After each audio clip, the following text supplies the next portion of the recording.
ओम श्री परमात्मने नमः। नारायणं नमस्कृत्य नरं चैव नरोत्तमं देवीं सरस्वतीं व्यासं ततो जयमुदीरयेत्। श्रीमद् भगवत गीता साधक संजीवनी 11वां अध्याय। श्री भगवान का विराट रूप। श्लोक 15 से 31। अर्जुन के द्वारा विराट रूप को देखना और उसकी स्तुति करना। अर्जुन विराट रूप भगवान की जिस विलक्षणता को देखकर चकित हुए, उसका वर्णन आगे के 3 श्लोकों में करते हुए भगवान की स्तुति करते हैं। श्लोक 15। अर्जुना उवाच पश्यामि देवांस्तव देवदेहे सर्वांस्तथा भूतविशेषसङ्घान् ब्राह्मणाम् ईशं कमलासनस्थं ऋषिश्च सर्वान् उर्गांश्च देव्यान्। अर्जुन बोले, हे देव, मैं आपके शरीर में संपूर्ण देवताओं को तथा प्राणियों के विशेष विशेष समुदायों को और कमलासन पर बैठे हुए ब्रह्मा जी को, शंकर जी को, संपूर्ण ऋषियों को और दिव्य सर्पों को देख रहा हूँ। अर्जुन की दृष्टि भगवान के शरीर में जिस किसी एक स्थान पर गई, वहीं उनको भगवान का विश्व रूप दिखाई देने लग गया। उस समय अर्जुन की दृष्टि सारथी रूप भगवान के शरीर की तरफ गई ही नहीं। अर्जुन की दृष्टि जहाँ गई, वहीं अनंत सृष्टियां दिखने लग गईं। अतः अर्जुन की दृष्टि उधर ही बह गई। अर्जुन को केवल विश्व रूप ही दिख रहा है, इसलिए वे विश्व रूप का ही वर्णन कर रहे हैं। उनको विश्व रूप इतना अपार दिख रहा है, जिसकी देश या काल से कोई सीमा नहीं दिखती। तात्पर्य यह हुआ कि जब अर्जुन की दृष्टि में विश्व रूप का ही अंत नहीं आ रहा है, तब उनकी दृष्टि सारथी रूप से बैठे भगवान की तरफ जाए ही कैसे। अब प्रश्न यह होता है कि भगवान और संजय की दृष्टि में वह एक जगह कौन सी थी जिसमें अर्जुन विश्व रूप देख रहे थे। इसका उत्तर यह है कि भगवान के शरीर में अमुक जगह ही अर्जुन ने विश्व रूप देखा था। इसका निर्णय नहीं किया जा सकता, कारण कि भगवान के शरीर के एक एक रोमकूप में अनंत कोटि ब्रह्मांड विराजमान है। भगवान ने भी यह कहा था कि मेरे शरीर के एक देश में तू चराचर सहित संपूर्ण जगत को देख ले। इसलिए जहाँ अर्जुन की दृष्टि एक बार पड़ी, वहीं उनको संपूर्ण विश्व रूप दिखने लग गया। श्लोक 16। अनेका बहुधरा वक्तरा नेत्रं पश्यामि त्वां सर्वतोऽनन्तरूपं नान्तं न मध्यं न पुनस्त्वादिं पश्यामि विश्वेश्वर विश्वरूप। हे विश्वरूप, हे विश्वेश्वर, आपको मैं अनेक हाथों, पेटों, मुखों और नेत्रों वाला तथा सब ओर से अनंत रूपों वाला देख रहा हूँ। मैं आपके ना आदि को, ना मध्य को और ना अंत को ही देख रहा हूँ। व्याख्या। सांसारिक मनुष्यों के शरीर तो जड़ होते हैं और उनमें शरीरी चेतन होता है, परंतु आपके विराट रूप में शरीर और शरीरी ये 2 विभाग नहीं है। विराट रूप में शरीर और शरीर रूप से एक आप ही हैं। इसलिए विराट रूप में सब कुछ चिन्मय ही चिन्मय है। आपका कहाँ अंत है इसका भी पता नहीं, आपका कहाँ मध्य है इसका भी पता नहीं, और आपका कहाँ आदि है इसका भी पता नहीं। जब कोई किसी को देखता है, तब सबसे पहले उसकी दृष्टि उस वस्तु की सीमा पर जाती है कि यह कहाँ तक है। जैसे किसी पुस्तक को देखने पर सबसे पहले उसकी सीमा पर दृष्टि जाती है कि पुस्तक की लंबाई चौड़ाई कितनी है। ऐसे ही भगवान के विराट रूप को देखने पर अर्जुन की दृष्टि सबसे पहले उसकी सीमा अंत की ओर गई। जब अर्जुन को उसका अंत नहीं दिखा, तब उनकी दृष्टि मध्य भाग पर गई, फिर आदि आरंभ की तरफ दृष्टि गई, पर कहीं भी विराट स्वरूप का अंत, मध्य और आदि का पता नहीं लगा। श्लोक 17।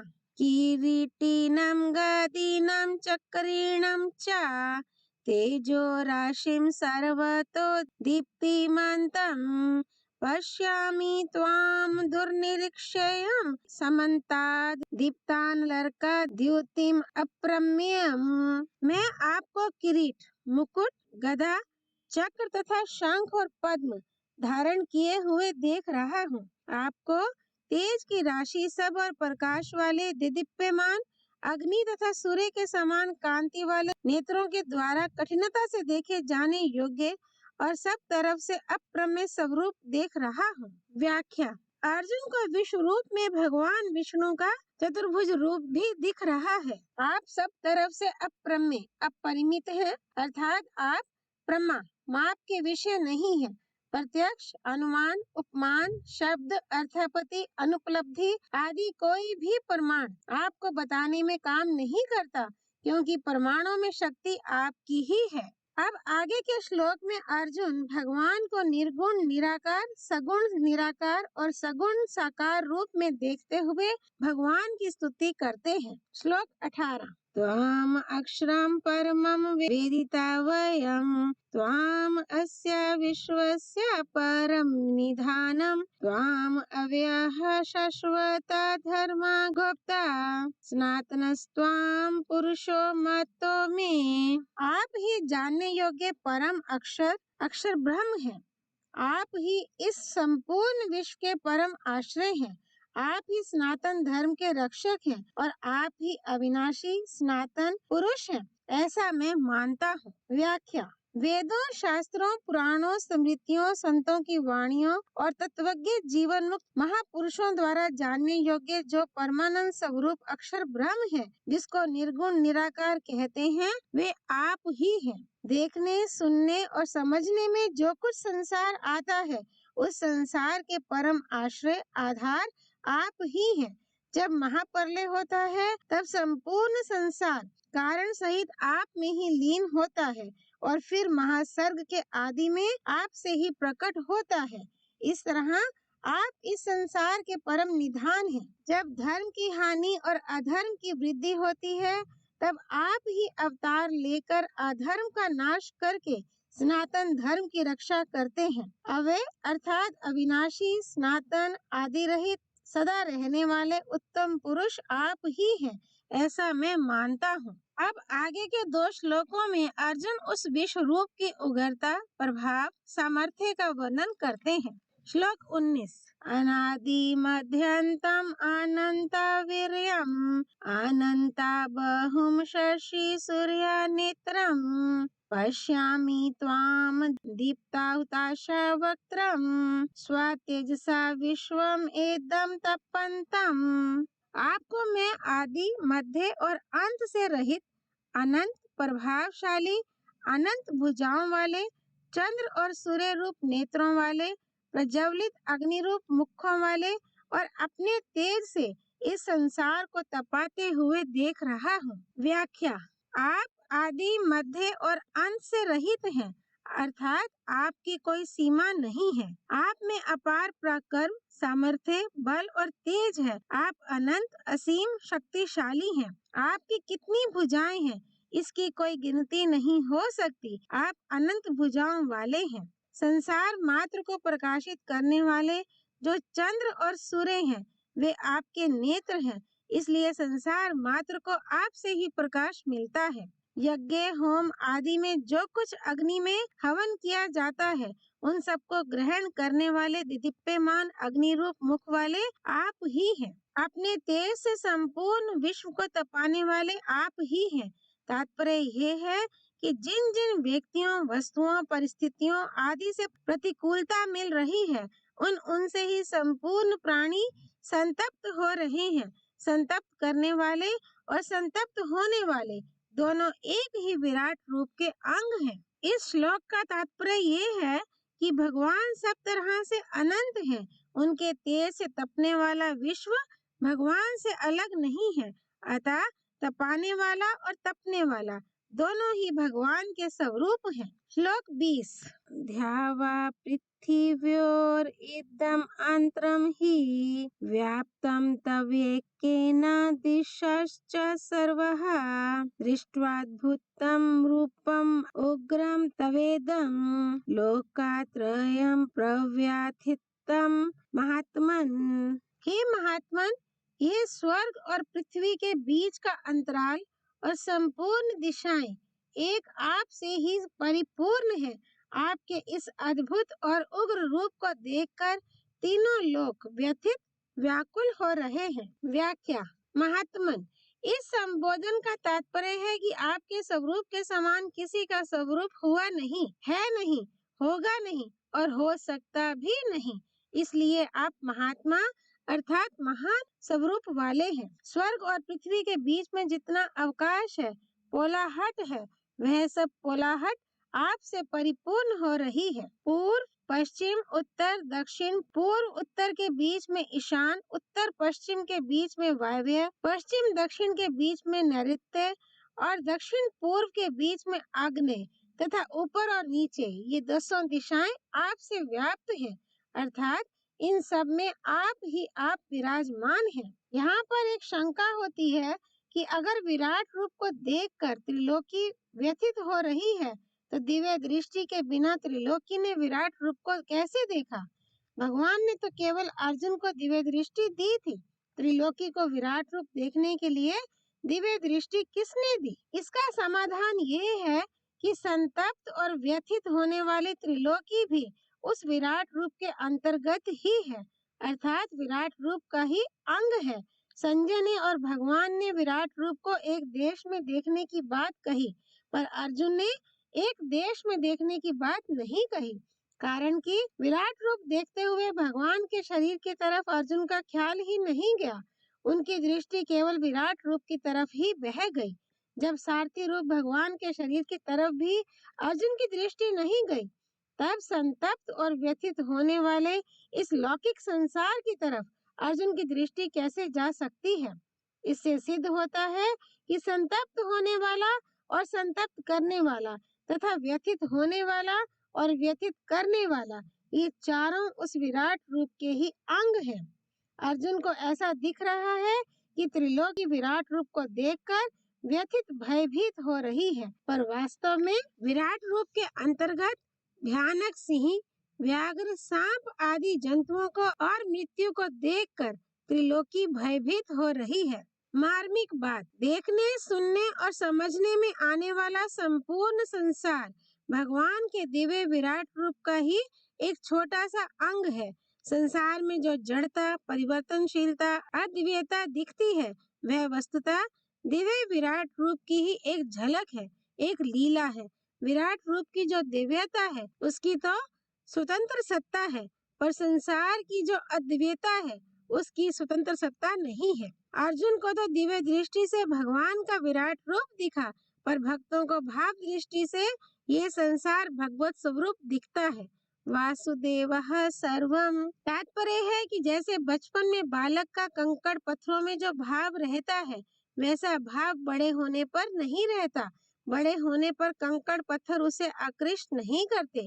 ऐसे ही भोग दृष्टि रहने पर संसार में जो भाव रहता है, वह भाव भोग दृष्टि के मिटने पर नहीं रहता। जिनकी भोग दृष्टि होती है, उनको तो संसार सत्य दिखता है, पर जिनकी भोग दृष्टि नहीं है, ऐसे महापुरुषों को संसार भगवत स्वरूप ही दिखता है। जैसे एक ही स्त्री बालक को माँ के रूप में, पिता को पुत्री के रूप में, पति को पत्नी के रूप में और सिंह को भोजन के रूप में दिखती है, ऐसे ही है संसार चर्म दृष्टि से सच्चा, विवेक दृष्टि से परिवर्तनशील, भाव दृष्टि से भगवत स्वरूप और दिव्य दृष्टि से विराट रूप का ही एक छोटा सा अंश दिखता है। अब अर्जुन की दृष्टि के सामने विराट रूप में स्वर्ग आदि लोकों का दृश्य आता है और वे उसका वर्णन आगे के 2 श्लोकों में करते हैं। श्लोक 21। आमि हि त्वाम सुर संघा विशन्ति केचिद् भीताः प्राञ्जल्यो गृह्णन्ति स्वस्तीत्युक्त्वा महर्षि सिद्धा संघा स्तुवन्ति त्वां स्तुतिभिः पुष्कलाभिः। वे ही देवताओं के समुदाय आप में प्रविष्ट हो रहे हैं। उनमें से कई तो भयभीत होकर हाथ जोड़े हुए आपके नामों और गुणों का कीर्तन कर रहे हैं। महर्षियों और सिद्धों के समुदाय कल्याण हो, मंगल हो, ऐसा कहकर उत्तम उत्तम स्तोत्रों के द्वारा आपकी स्तुति कर रहे हैं। व्याख्या। जब अर्जुन स्वर्ग में गए थे, उस समय उनका जिन देवताओं से परिचय हुआ था, उन्हीं देवताओं के लिए यहाँ अर्जुन कह रहे हैं कि वे ही देवता लोग आपके स्वरूप में प्रविष्ट होते हुए दिख रहे हैं। ये सभी देवता आपसे ही उत्पन्न होते हैं, आप में ही स्थित रहते हैं और आप में ही प्रविष्ट होते हैं। परंतु उन देवताओं में से जिनकी आयु अभी ज्यादा शेष है, ऐसे आजान देवता नृसिंह आदि भयानक रूपों को देखकर भयभीत होकर हाथ जोड़े हुए आपके नाम, रूप, लीला, गुण आदि का गान कर रहे हैं। सप्तऋषियों, देव ऋषियों, महर्षियों, संकादिकों और देवताओं के द्वारा स्वस्ति वाचन हो रहा है और बड़े उत्तम उत्तम स्तोत्रों के द्वारा आपकी स्तुतियां हो रही हैं। श्लोक 22। रुद्रादित्य वस्वो ये च साध्या विश्वे अश्वे नौ मारुतश्च उष्मापहश्च गंधर्वा यक्षासुरा सिद्धा संघा वीक्षन्ते त्वां विस्मितश्चैव सर्वे। जो 11 रुद्र, 12 आदित्य, 8 वसु, 12 साध्यगण, 10 विश्वदेव और 2 अश्विनी कुमार तथा 49 मरुदगण और गरम गरम भोजन करने वाले 7 पितृगण तथा गंधर्व, यक्ष, असुर और सिद्धों के समुदाय हैं, वे सभी चकित होकर आपको देख रहे हैं। व्याख्या। 11 रुद्र, 12 आदित्य, 8 वसु, 2 अश्विनी कुमार और 49 मरुदगण, इन सब के नाम इसी अध्याय के 6ठे श्लोक की व्याख्या में दिए गए हैं।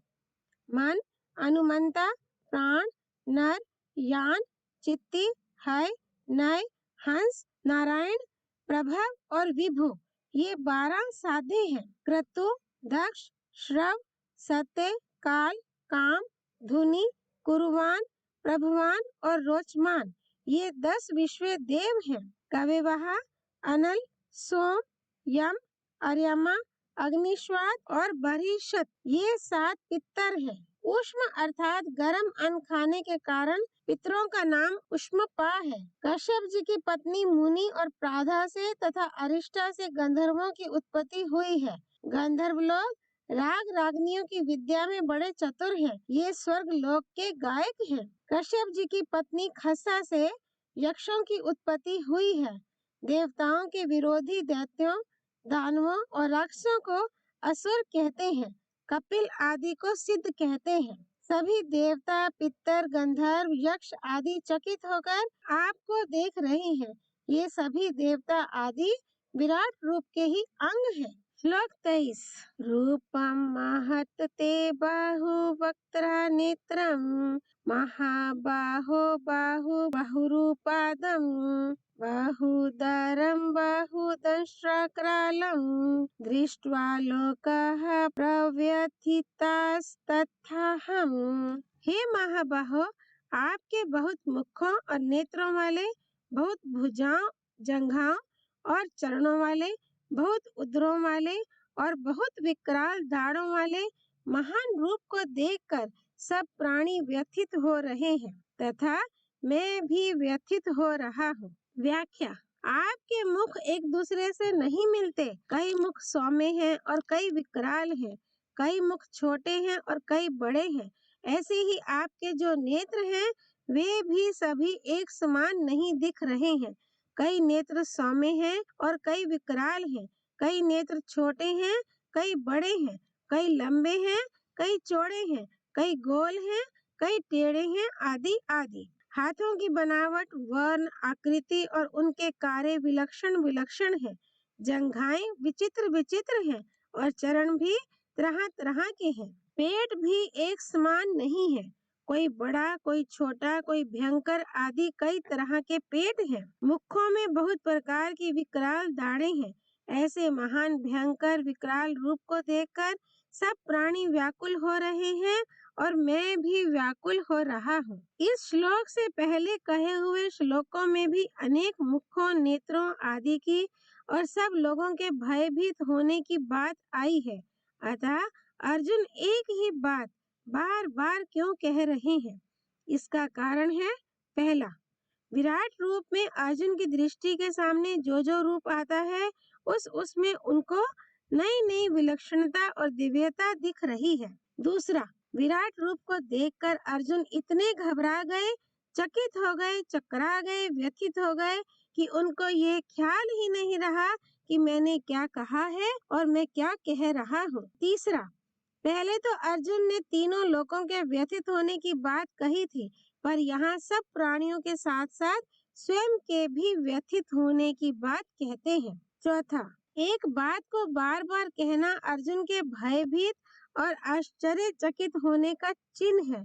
संसार में देखा भी जाता है कि जिसको भय, हर्ष, शोक, आश्चर्य आदि होते हैं, उसके मुख से स्वाभाविक ही किसी शब्द या वाक्य का बार बार उच्चारण हो जाता है। जैसे कोई सज्जन पुरुष आता है तो हर्ष में भरकर कहते हैं, आइए आइए आइए। कोई प्रिय व्यक्ति मर जाता है तो शोकाकुल होकर कहते हैं, मैं मारा गया, घर में अंधेरा हो गया। तात्पर्य है कि भय, हर्ष, शोक आदि में एक बात को बार बार कहना पुनरुक्ति दोष नहीं माना जाता। श्लोक 24। नभः स्पृशं दीप्तम् अनेकावर्णं व्यतानानं दीप्ता विशाला नेत्रं दृष्ट्वा हि त्वां प्रव्यथितान्तरात्मा धृतिं न विन्दामि क्षमं च विष्णु। क्योंकि हे विष्णु, आपके दिव्यमान अनेक वर्ण हैं। आप आकाश को स्पर्श कर रहे हैं, अर्थात सब तरफ से बहुत बड़े हैं। आपका मुख फैला हुआ है, आपके नेत्र प्रदीप्त और विशाल हैं। ऐसे आपको देखकर भयभीत अंतःकरण वाला मैं धैर्य और शांति को प्राप्त नहीं हो रहा हूँ। व्याख्या, आप साक्षात सर्वव्यापक विष्णु हैं, जिन्होंने पृथ्वी का भार दूर करने के लिए कृष्ण रूप से अवतार लिया। आपके काले, पीले, श्याम, गौर आदि अनेक वर्ण हैं, जो बड़े ही दिव्यमान हैं। आपका स्वरूप इतना लंबा है कि वह आकाश को स्पर्श कर रहा है। वायु का गुण होने से स्पर्श वायु का ही होता है, आकाश का नहीं। फिर यहाँ आकाश को स्पर्श करने का तात्पर्य क्या है? मनुष्य की दृष्टि जहाँ तक जाती है वहां तक तो उसको आकाश दिखता है, पर उसके आगे कालापन दिखाई देता है। कारण कि जब दृष्टि आगे नहीं जाती, थक जाती है, तब वह वहां से लौटती है, जिससे आगे कालापन दिखता है। यही दृष्टि का आकाश को स्पर्श करना है। ऐसे ही अर्जुन की दृष्टि जहाँ तक जाती है वहां तक उनको भगवान का विराट रूप दिखाई देता है। इसका तात्पर्य ये हुआ कि भगवान का विराट रूप असीम है, जिसके सामने दिव्य दृष्टि भी सीमित ही है। जैसे कोई भयानक जंतु किसी जंतु को खाने के लिए अपना मुख फैलाता है, ऐसे ही मात्र विश्व को चट करने के लिए आपका मुख फैला हुआ दिख रहा है। आपके नेत्र बड़े ही दिव्यमान और विशाल दिख रहे हैं। इस तरह आपको देखकर मैं भीतर से बहुत व्यथित हो रहा हूँ। मेरे को कहीं से भी धैर्य नहीं मिल रहा है और शांति भी नहीं मिल रही है। यहाँ एक शंका होती है कि अर्जुन में एक तो खुद की सामर्थ्य है और दूसरी भगवत प्रदत्त सामर्थ्य, दिव्य दृष्टि है। फिर भी अर्जुन तो विश्व रूप को देखकर डर गए, पर संजय नहीं डरे। इसमें क्या कारण है? संतों से ऐसा सुना जाता है कि भीष्म, विदुर, संजय और कुंती ये चारों भगवान श्री कृष्ण के तत्व को विशेषता से जानने वाले थे। इसलिए संजय पहले से ही भगवान के तत्व को, उनके प्रभाव को जानते थे, जबकि अर्जुन भगवान के तत्व को उतना नहीं जानते थे। अर्जुन का विमूढ़ भाव, मोह अभी सर्वथा दूर नहीं हुआ था। इस विमूढ़ भाव के कारण अर्जुन भयभीत हुए, परंतु संजय भगवान के तत्व को जानते थे, अर्थात उनमें विमूढ़ भाव नहीं था, अतः वे भयभीत नहीं हुए। श्लोक 25। दंष्ट्राक्रालानि च ते मुखानि दृष्ट्वैव कालानलासन्निभानि देशो न जाने न लाभे च शर्मा प्रसीद देवेश जगन्निवास। आपके परले काल की अग्नि के समान प्रज्वलित और दाढ़ों के कारण विकराल भयानक मुखों को देखकर मुझे ना तो दिशाओं का ज्ञान हो रहा है और ना ही शांति ही मिल रही है। इसलिए हे देवेश, हे जगन निवास, आप प्रसन्न होइए। व्याख्या। महाप्रलय के समय संपूर्ण त्रिलोकी को भस्म करने वाली जो अग्नि प्रकट होती है उसे संवर्तक अथवा कालाग्नि कहते हैं। उस कालाग्नि के समान आपके मुख हैं जो भयंकर भयंकर दाढ़ों के कारण बहुत विकराल हो रहे हैं। उनको देखने मात्र से ही बड़ा भय लग रहा है। अगर उनका कार्य देखा जाए तो उसके सामने किसी का टिकना ही मुश्किल है। ऐसे विकराल मुखों को देखकर मुझे दिशाओं का भी ज्ञान नहीं हो रहा है। इसका तात्पर्य है कि दिशाओं का ज्ञान होता है सूर्य के उदय और अस्त होने से, पर वह सूर्य तो आपके नेत्रों की जगह है, अर्थात वह तो आपके विराट रूप के अंतर्गत आ गया है। इसके सिवाय आपके चारों ओर महान प्रज्वलित प्रकाश ही प्रकाश दिख रहा है। आप सब देवताओं के मालिक हैं और संपूर्ण संसार आप में ही निवास कर रहा है। अतः कोई भी देवता मनुष्य भयभीत होने पर आपको ही तो पुकारेगा, आपके सिवाय और किसको पुकारेगा तथा और कौन सुनेगा। इसलिए मैं भी आपको पुकार कर कह रहा हूँ कि हे देवेश, हे जगन निवास, आप प्रसन्न होइए। भगवान के विकराल रूप को देखकर अर्जुन को ऐसा लगा कि भगवान मानो बड़े क्रोध में आए हुए हैं। इस भावना को लेकर ही भयभीत अर्जुन भगवान से प्रसन्न होने के लिए प्रार्थना कर रहे हैं। अब अर्जुन आगे के 2 श्लोकों में मुख्य मुख्य योद्धाओं का विराट रूप में प्रवेश होने का वर्णन करते हैं। श्लोक 26 और 27। आमि च त्वां धृतराष्ट्रस्य पुत्राः सर्वे सैवावनीपाला संघेः भीष्मो द्रोणः सूतपुत्रास्तथा साहसं दियरपि योधा मुख्यः वक्त्राणि ते त्वरमाण विशन्ति दंष्ट्राकरालानि भयानकानि केचिद् विलग्ना दशनान्तरेषु सन्दृश्यन्ते चूर्णितैरुत्तमाङ्गिः। हमारे पक्ष के मुख्य मुख्य योद्धाओं के सहित भीष्म, द्रोण और वह कर्ण भी आप में प्रविष्ट हो रहे हैं और राजाओं के समुदायों के सहित धृतराष्ट्र के वे ही सब के सब पुत्र आपके विकराल दाढ़ों के कारण भयंकर मुखों में बड़ी तेजी से प्रविष्ट हो रहे हैं। उनमें से कई एक तो चूर्ण हुए सिरों सहित आपके दांतों के बीच में फंसे हुए दिख रहे हैं। व्याख्या। यहाँ एक शंका होती है कि योद्धा लोग तो अभी सामने युद्ध क्षेत्र में खड़े हुए हैं, फिर वे अर्जुन को विराट रूप के मुखों में जाते हुए कैसे दिखाई दिए। इसका समाधान यह है कि भगवान विराट रूप में अर्जुन को आसन भविष्य की बात दिखा रहे हैं। भगवान ने विराट रूप दिखाते समय अर्जुन से कहा था कि तू और भी जो कुछ देखना चाहता है वह भी मेरे इस विराट रूप में देख ले। अर्जुन के मन में संदेह था कि युद्ध में हमारी जीत होगी या कौरवों की। इसलिए उस संदेह को दूर करने के लिए भगवान अर्जुन को आसन भविष्य का दृश्य दिखाकर मानो ये बताते हैं कि युद्ध में तुम्हारी ही जीत होगी। जो अपना कर्तव्य समझकर धर्म की दृष्टि से युद्ध में आए हैं और जो परमात्मा की प्राप्ति चाहने वाले हैं, ऐसे पुरुषों का विराट रूप में नदियों के दृष्टांत से प्रवेश करने का वर्णन अर्जुन आगे के श्लोक में करते हैं। श्लोक 28। यथा नदीनां बहवोऽम्बुवेगः समुद्रम् एवाभिमुखा द्रवन्ति तथा त्वामि नरालोकवीरा विशन्ति वक्त्राण्यभिविज्वलन्ति जैसे नदियों के बहुत से जल के प्रवाह स्वाभाविक ही समुद्र के सम्मुख दौड़ते हैं, ऐसे ही वे संसार के महान शूरवीर आपके सब तरफ से दीप्यमान मुखों में प्रवेश कर रहे हैं। व्याख्या।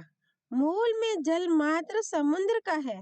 वही जल बादलों के द्वारा वर्षा रूप में पृथ्वी पर बरसकर झरने, नाले आदि को लेकर नदियों का रूप धारण करता है।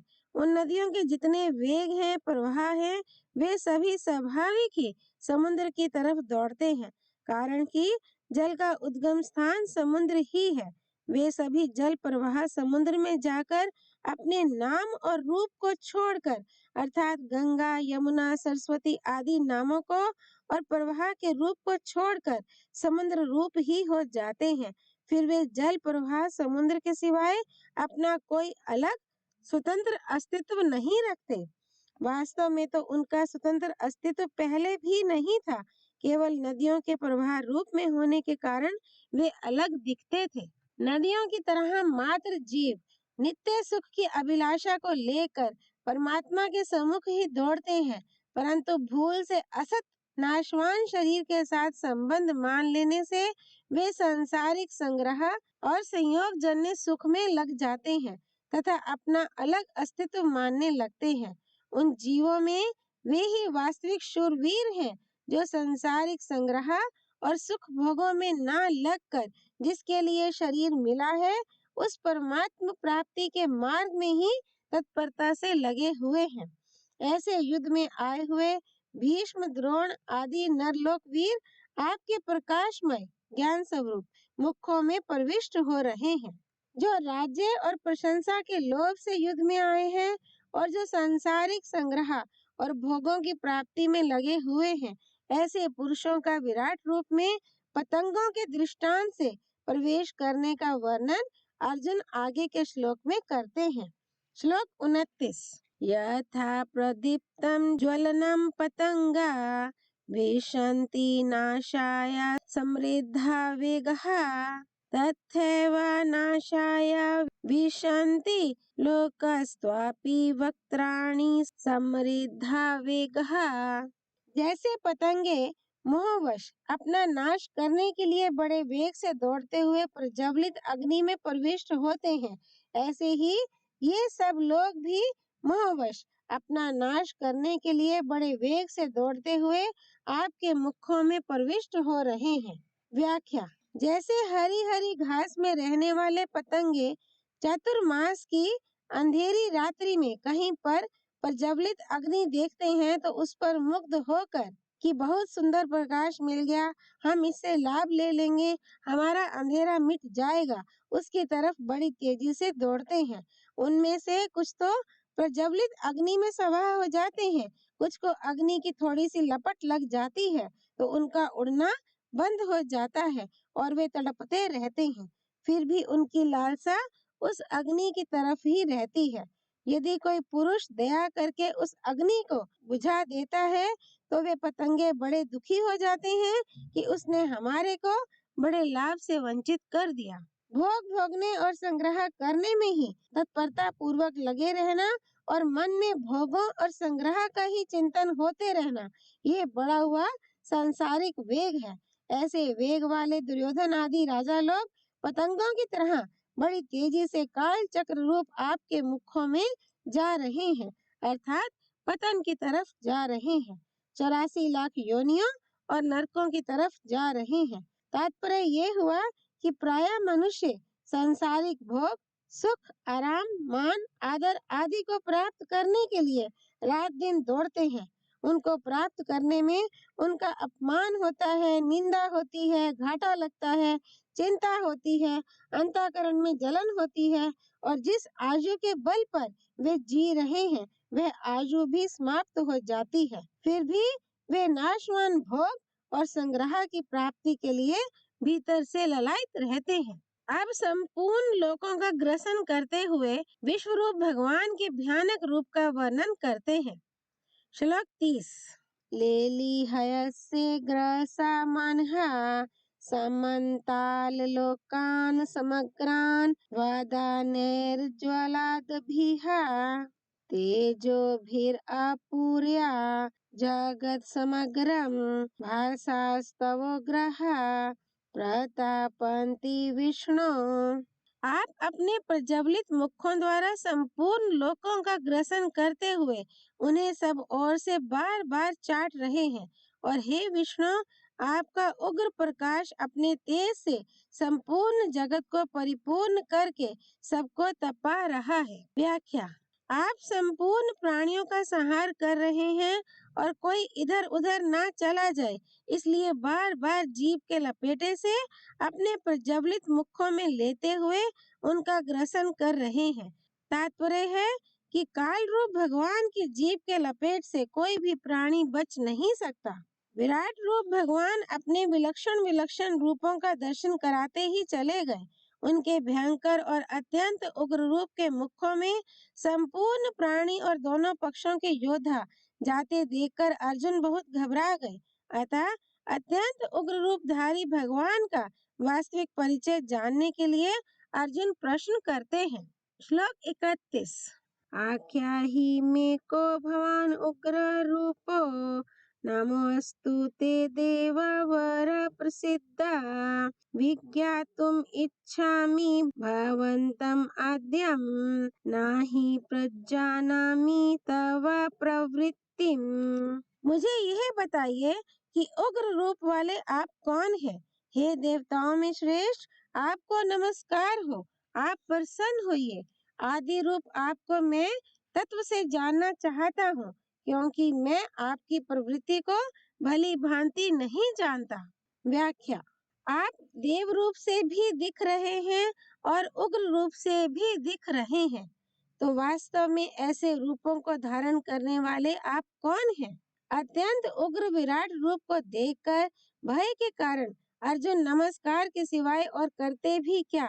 जब अर्जुन भगवान के ऐसे विराट रूप को समझने में सर्वथा असमर्थ हो गए, तब अंत में कहते हैं कि हे देवताओं में श्रेष्ठ, आपको नमस्कार है। भगवान अपनी जीभ से सबको अपने मुखों में लेकर बार बार चाट रहे हैं। ऐसे भयंकर बर्ताव को देखकर अर्जुन प्रार्थना करते हैं कि आप प्रसन्न हो जाइए। एक प्रश्न होता है कि भगवान का पहला अवतार विराट रूप में हुआ और अभी अर्जुन भगवान के किसी एक देश में विराट रूप देख रहे हैं। ये दोनों विराट रूप एक ही हैं या अलग अलग? इसका उत्तर ये है कि वास्तविक बात तो भगवान ही जाने, पर विचार करने से ऐसा प्रतीत होता है कि अर्जुन ने जो विराट रूप देखा था, उसी के अंतर्गत ये संसार रूपी विराट रूप भी था। जैसे कहा जाता है कि भगवान सर्वव्यापी है, तो इसका तात्पर्य केवल इतना ही नहीं है कि भगवान केवल संपूर्ण संसार में ही व्याप्त है, प्रत्युत भगवान संसार से बाहर भी व्याप्त है। संसार तो भगवान के किसी अंश में है तथा ऐसी अनंत सृष्टियां भगवान के किसी अंश में है। ऐसे ही अर्जुन जिस विराट रूप को देख रहे हैं, उसमें यह संसार भी है और इसके सिवाय और भी बहुत कुछ है। ओम तत्सत। धर्म की जय हो, अधर्म का नाश हो, प्राणियों में सद्भावना हो, विश्व का कल्याण हो। पार्थसारथी भगवान श्री कृष्ण की जय। भगवद वाणी श्रीमद् भगवद गीता की जय। श्री हरि अर्पणमस्तु।